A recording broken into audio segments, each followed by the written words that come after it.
How to log into Career Cruising. Hi guys, it's Mikran from Tech Basics. Hope you guys all are fine. Today I'll be guiding you how to log into Career Cruising. Login in Career Cruising is quite easy, so without any delay, let's get started. Open your web browser, launch your preferred web browser on your computer. Visit Career Cruising, type Career Cruising, login into the address bar of your web browser and press enter. Find the login option. Once you are on the Career Cruising homepage, click on sign in. This is typically located at top right corner of the page. Click on it to proceed to the login page. Enter your credential. On the login page, you will typically see fields to enter your email address and your password. Input the email address associated with your Career Cruising account in the designated field. Then enter your password in the provided field.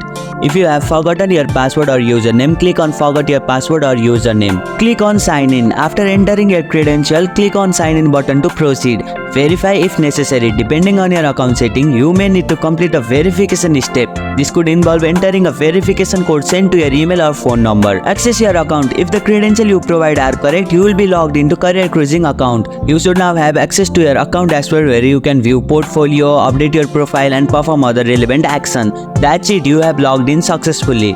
If you liked our video, press the thumbs up and share button. If you have any question, comment down below and don't forget to subscribe the channel for more tutorials.